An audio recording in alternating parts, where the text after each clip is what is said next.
کہ نہ کھیڈاں گے نہ کھیڈن دیاں گے. تم میاں صاحب جانتے ہو ساڈی باری آندے ہو نا. یہ من سمجھنا کہ ہمیں جنگ نہیں آتی, ہمیں ہی جنگ آتی ہے. کراچی والوں کا پتہ ہمیشہ ترک کا پتہ ہوتا ہے. پاک فوج زندہ باد, پاکستان بائندہ باد.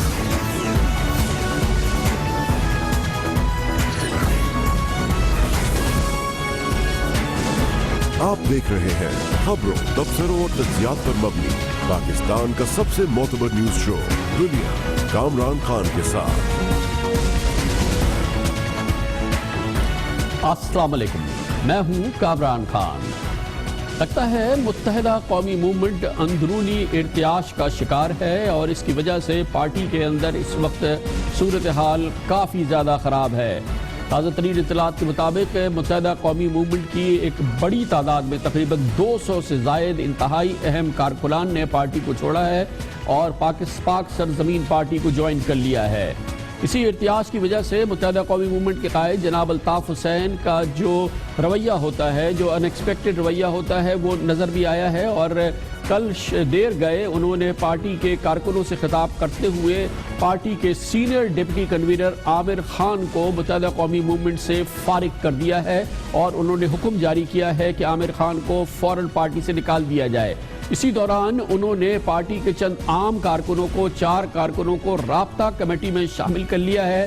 یہ انتہائی غیر معروف کارکن ہیں جنہیں الطاف حسین نے کہا ہے کہ فوری طور پہ رابطہ کمیٹی میں شامل کر لیا جائے. اندرونی صورتحال کی عکاسی کرتی ہے یہ پوری کیفیت ہے جس میں پارٹی کے senior deputy convener Aamir Khan کو پارٹی سے فارغ کیا گیا ہے. وہ کہ ایم کیو ایم نے اس سلسلے میں باضابطہ کوئی پریس ریلیز جاری نہیں کیا ہے, لیکن باوجود اس بات کے کہ صبح سے یہ خبریں مسلسل میڈیا میں نشر ہو رہی ہیں, ایم کیو ایم نے اس کی کوئی تردید بھی جاری نہیں کی ہے. یہ صورتحال کا پس منظر بھی انتہائی اہم ہے. لگتا یہ ہے کہ متحدہ قومی موومنٹ کے قائد جناب الطاف حسین اپنی مقاصمت کو کہ جو ان کی قانون نافذ کرنے والے ادارے اور پاکستان کی سیکیورٹی ایجنسیز کو ہے کے ساتھ ہے, اسے ایک سمت آگے بڑھا رہے ہیں. اور اس میں بڑی تیزی آئی ہے عید سے پہلے ان خطابات کے دوران جو انہوں نے کیے, جس میں خاص طور پہ انہوں نے ذاتی نشانہ بنایا سیکیورٹی اہلکاروں کو اور پاک فوج کے اہم ترین سرونگ آفیسرز کو, جو انتہائی غیر معمولی واقعہ ہے. تابڑتوڑ انہوں نے تقاریر کی اور جس کی وجہ سے صورتحال انتہائی کشیدہ نظر آتی ہے. عید سے پہلے 2 دنوں میں اس کی عکاسی بھی ہوئی جب رینجرز نے کراچی میں امن و امان کی قیام سے متعلق 3 اقدامات اٹھائے اور اس حوالے سے 3 اہم پریس ریلیز 48 گھنٹے میں پاکستان رینجرز نے جاری کیے, جس کی کوشش یہ تھی کہ عید کے اس موسم میں اور خاص طور پہ عید کے سیزن میں دھمکی دھونس کی وجہ سے فطرہ اور بھتہ وغیرہ وصول نہ کیا جائے, اور خاص طور پہ وہ پس منظر جو جناب الطاف حسین کی تقاریر کی وجہ سے سامنے آیا تھا وہ صورتحال کو بے قابو نہ کر دے. 5 جولائی کو رینجرز نے مختلف بینک سے ایم کیو ایم کے تنظیمی دفاتر ختم کرنے کے لیے اسٹیٹ بینک اور نیشنل بینک کو خط لکھا اور کہا کہ کسی مزاحمت کی صورت میں فوراً رینجرز سے رابطہ کیا جائے. یہ بات اہم ہے کہ مختلف بینکس میں جو لیبر یونینز ہیں وہاں پر اطلاعات کے مطابق ایم کیو ایم کا غلبہ رہا ہے اور جس کے حوالے سے رینجرز کو یہ خط جاری کرنا پڑا. اس سے قبل رینجرز نے ایک پریس ریلیز میں کہا تھا کہ ایک سیاسی جماعت کی بیرون ملک قیادت کی اشتعال انگیز تقاریر اور بیانات کراچی کے امن کے خلاف چیلنج بن رہے ہیں. تقاریر میں خاص گروہ اور طلبہ کو اس بات پر اکسایا جا رہا ہے کہ وہ ریاست, صحافتی اداروں اور تاجروں اور فنکاروں پر حملے کرے اور بدامنی کو ہوا دے. تمام کاروباری مراکز اور میڈیا ہاؤسز کو خصوصی تحفظ دیا جا رہا ہے. جہاں بھی مزید صورت سیکیورٹی کی ضرورت ہو تو رابطہ کیا جائے. اس کا پس منظر بھی جناب الطاف حسین کی متعدد تقاریر تھی. اس سے 1 روز قبل رینجرز نے ایک اعلامیہ جاری کیا تھا کہ ایپیکس کمیٹی کے اجلاس میں فیصلہ کیا گیا تھا کہ تمام سرکاری اداروں میں کسی سیاسی جماعت کے دفاتر نہیں ہونے چاہیے اور نہ سیاسی اثر و رسوخ پر بھرتی کیے جانے والے گوشت ملازمین ہونے چاہیے. عسکری تنظیم کے یہ گوشت ملازمین دہشت گردی کی سرگرمیوں میں ملوث ہیں. ایسے ملازمین کو فی الفور فارغ کیا جائے. یہ متعدد اقدامات ہیں جو رینجرز نے لیے تھے, جس کے لیے 48 گھنٹے میں 3 پریس ریلیز جاری کیے گئے. اور اسی صورتحال کے جواب میں پھر ایم کیو ایم کے ڈاکٹر فاروق ستار نے ایک پریس کانفرنس سے خطاب کیا اور جس میں انہوں نے رینجرز کے مختلف اقدامات کے اپنی تنقید کا نشانہ بھی بنایا. لیکن مجموعی طور پہ یہ صورتحال جو ڈاکٹر فاروق ستار کی پریس کانفرنس میں زیادہ واضح ہو کر نمودار ہوئی, اس سے واضح طور پہ لگتا ہے کہ ایم کیو ایم کی لندن کی قیادت نے بہرحال اس پوری پوری صورتحال کو ایک نئی نہج پر لے جانے کا فیصلہ کیا ہے، جیسے ڈاکٹر فاروق ستار کی اس پریس کانفرنس سے واضح ہوا۔ اپنی نا امن قائم رکھنے میں، اپنی نا اہلی کو چھپانے کے لیے اب الطاف بھائی پر اور ایم کیو ایم کے اوپر اور ایم کیو ایم کے کارکنوں پر الزام ڈال رہے ہیں۔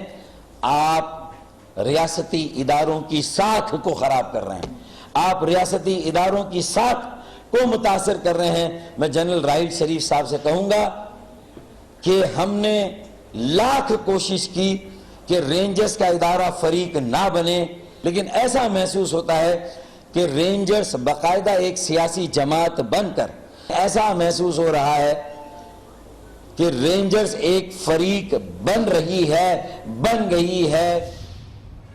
ایک قدم آگے بڑھاتے ہوئے اگلی فیز میں ایم کیو ایم نے آج اپنے کارکنوں کی بازیابی کے لیے کراچی پریس کلب میں بھی مظاہرہ کیا اور بہت نعرے لگائے۔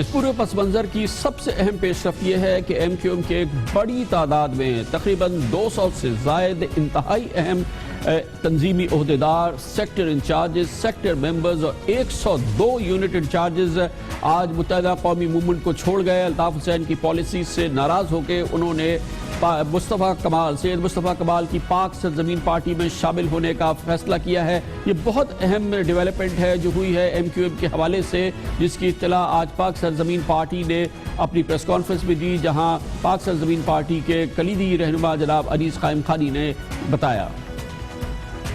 12 90 کے عہدیدار شعبہ جات کے عہدیدار ہیں، اس میں جو ہے وہ 13 سیکٹر انچارجز موجود ہیں، اس میں 13 جوائنٹ سیکٹر انچارجز موجود ہیں، 21 سیکٹر ممبر موجود ہیں، 39 یونٹ انچارج موجود ہیں، 29 جوائنٹ یونٹ انچارج موجود ہیں، 102 یونٹ کمیٹی کے ممبران موجود ہیں، 17 جو ہے وہ دیگر یونٹوں کے ذمہ داران موجود ہیں، تقریباً یہ 260 ذمہ داران موجود ہیں، جس میں، اور یہ صرف کراچی کے ہیں، میں کلیئر کر دوں یہ حیدرآباد، میرپور خاص، نواب شاہ سکھر کے نہیں ہیں، یہ پورے پاکستان کے نہیں، صرف کراچی کے یہ 260 عہدیدار ہیں۔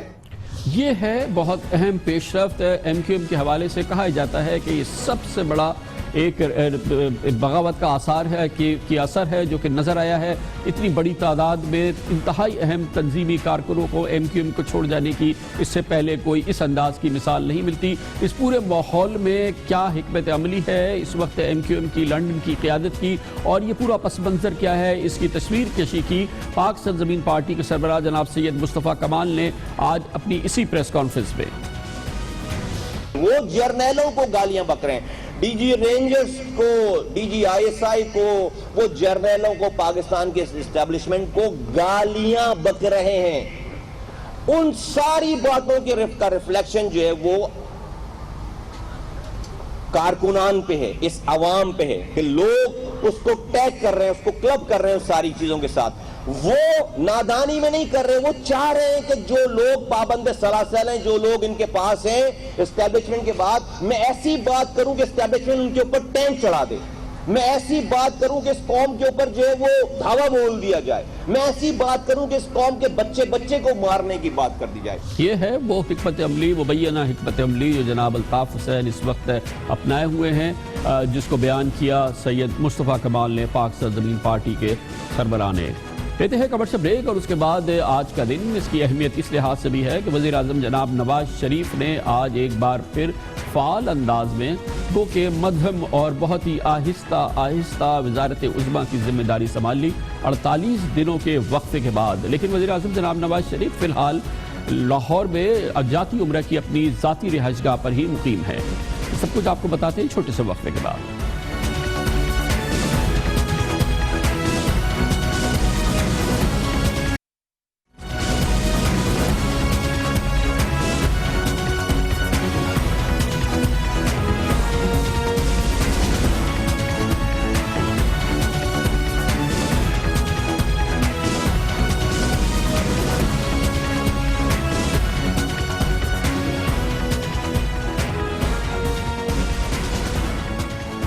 Welcome back. وزیر اعظم جناب نواز شریف تقریباً 1.5 ماہ تک برطانیہ میں رہنے کے بعد جہاں ان کا اوپن ہارٹ سرجری ہوئی، ہفتے کے روز پاکستان واپس آ گئے، لاہور تشریف لائے وزیر اعظم جناب نواز شریف، اور لاہور آنے کے بعد سے ابھی تک وہ اپنی ذاتی رہائش گاہ جاتی عمرہ میں موجود ہیں۔ وزیر اعظم اس وقت نہ صرف یہ کہ اپنے وزیر اعظم کے عہدے کو باقاعدہ طور پہ ریوائیو کر رہے ہیں، یا اپنی جو ان کی مصروفیات ہے وزیر اعظم کی حیثیت سے اس کو انہوں نے ضرور آج اس کو ریزیوم کیا ہے، لیکن بہت مدھم انداز میں ان کی بگننگ ہوئی ہے۔ ڈاکٹرز ابھی بھی انہیں کہتے ہیں کہ انہیں آرام کی ضرورت ہے، وہ ایک انٹینس بہت ہی شدت سے کام کرنے کا جو ریکوائرمنٹ ہے وہ ابھی اس کو فی الحال اس کے لیے ان کو منع کیا گیا ہے۔ وزیر اعظم جناب نواز شریف نے آنے کے بعد اپنے قریبی معتمد ساتھیوں سے ملاقاتیں بھی کی ہیں، جس میں وزیر داخلہ جناب چودھری نثار علی خان، وزیر خزانہ جناب اسحاق ڈار اور کئی دوسرے ساتھی بھی شامل ہیں۔ وزیر اعظم حشاش بشاش نظر آتے ہیں، لیکن واضح طور پہ لگتا ہے کہ اس دوران ان کا جو اوپن ہارٹ سرجری ہوئی اس کے بعد جو ان کے روزمرہ کے معمولات رہے، اس کے دوران ان کا ویٹ لاس بھی ہوا ہے، اور وزیر اعظم لیکن اس حوالے سے اس وقت کافی حشاش بشاش نظر آتے ہیں، لیکن اب فی الحال ان کی مکمل طور پہ سرکاری سرگرمیاں مکمل طور پہ شروع نہیں ہوئی ہیں۔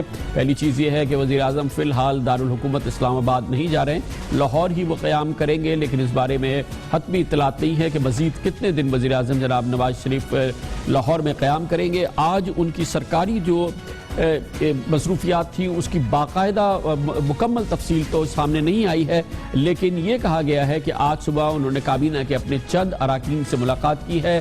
یہ وہ ایک تفصیل ہے، ایک جو معلومات سامنے آئی ہے وہ یہی ہے، لیکن باقاعدہ طور پہ وزیر اعظم کی مصروفیت کے حوالے سے کوئی تفصیلات فی الحال سامنے نہیں آئی ہیں، اور کہا یہ جا رہا ہے کہ وزیر اعظم کی جو مصروفیات ہوں گی وہ چند گھنٹے ہر روز تک محیط ہوں گی، مکمل طور پہ وہ صبح سے لے کے شام گئے تک جو ہے وہ وزیر اعظم کی حیثیت سے فی الحال کام نہیں کریں گے، بلکہ آہستہ آہستہ اپنے کام کو بڑھائیں گے، مدھم انداز میں اپنے کام کو آگے بڑھائیں گے۔ وزیر اعظم کی مصروفیات اور آئندہ کے ان کے پروگرام کیا ہیں، اس پر ہم بات کرتے ہیں۔ لاہور میں موجود ہیں ہمارے بیورو چیف ارسلان رفیق بھٹی۔ بہت بہت شکریہ ارسلان صاحب۔ وزیر اعظم صاحب تشریف لے آئے ہیں اور جاتی عمرہ میں ہی ہیں، کیا اطلاعات ہیں ان کے آنے کے بعد سے، خاص طور پہ آج جو پہلا سرکاری دن تھا، پہلا ایک سرکاری کام کا دن تھا، کیا وزیر اعظم کی آج مصروفیت رہی؟ جی وزیر اعظم جو ہیں وہ جب سے آئے ہیں ٹی او آرز جو ہیں اپوزیشن کے اور حکومت کے، اس کے اوپر جو ہے ڈیڈ لاک کی سچویشن جو ہے کامران صاحب وہ برقرار ہے۔ وزیر اعظم نے آج اپنے قریبی رفقا جس میں وفاقی وزیر خزانہ اسحاق ڈار تھے، اس کے بعد پرویز رشید وہاں پہ پہنچے، اس کے بعد جو ہے وزیر اعلیٰ شہباز شریف وہاں پر پہنچے، اور دیگر ان کے جو سیکرٹری ہیں باقاعدہ انہوں نے آج ایک غیر رسمی اجلاس کیا جس کے اندر یہ سارے لوگ موجود تھے، اور اس کے بعد جو ہے انہوں نے ان کو جو وزیر خزانہ ہیں ان کو ہدایات یہ دی ہیں فوری طور پر کہ خورشید شاہ جو اپوزیشن لیڈر ہیں قومی اسمبلی میں ان سے رابطہ کریں، اور جو ڈیڈ لاک ہوا ہے ٹی او آرز کے اوپر جو اپوزیشن نے دیے ہیں ٹی او آرز اور حکومتی ٹی او آرز ہیں، اس دونوں کے درمیان جو ڈیڈ لاک برقرار ہے اس کے حوالے سے انہوں نے کہا کہ ایک مرتبہ دوبارہ کوشش کی جائے کہ ٹی او آرز کے اوپر جو معاملات ہیں ان کو احسن طریقے سے سلجھایا جا سکے، نہ کہ اس پر ڈیڈ لاک رکھا جائے۔ بھٹی صاحب یہ بتائیں اس بارے میں کوئی اطلاعات ہے کہ وزیر اعظم دارالحکومت کب جائیں گے، اسلام آباد کب جانے کا ارادہ ہے وزیر اعظم کا؟ جی کامران صاحب اس میں کوئی حتمی طور پر نہیں کہا جا سکتا، چونکہ آج بھی وزیر اعظم ہاؤس کے جو ذرائع تھے ان کا یہ کہنا تھا کہ شاید ہو سکتا ہے کہ شام کو اگر وہ بہتر محسوس کریں وزیر اعظم طبیعت کو تو ان کو ہو سکتا ہے خصوصی جہاز تیار کر دیا گیا تھا لاہور ایئرپورٹ پر اور وہ روانہ ہو جائیں، لیکن اب یہ سننے میں آ رہا ہے جی کہ وہ بدھ یا جمعرات کی صبح جو ہے، بدھ کی شام یا جمعرات کی جو صبح ہے وہ یہاں سے جو ہے باقاعدہ اسلام آباد کے لیے روانہ ہوں گے اور باقاعدہ اسلام آباد جا کر وفاقی دارالحکومت میں اپنی ذمہ داریاں جو ہیں وہ سنبھالیں گے۔ یہاں پہ آہستہ آہستہ وہ جاتی عمرہ میں جو ہے وہ اپنا کام تو جاری رکھے ہوئے ہیں، لیکن جس طرح ان کو پوری طرح جس طرح وہ صبح سے لے کر جیسے آپ نے بتایا کہ شام تک یا دیر رات گئے تک وہ کام جاری رکھتے تھے اس طرح نہیں ہے، ایک آدھ اجلاس ضرور کرتے ہیں وہ روٹین کا، اتوار کو بھی انہوں نے اجلاس کیا اور آج بھی انہوں نے ایک غیر رسمی اجلاس ضرور کیا، لیکن مختصراً 2 سے 2.5 گھنٹے ان کی مشاورت ہوتی رہی جس میں کھانا دوپہر کا بھی شامل تھا۔ جی بہت بہت شکریہ ارسلان رفیق بھٹی ہمارے ساتھ ہیں۔ وزیر اعظم جناب نواز شریف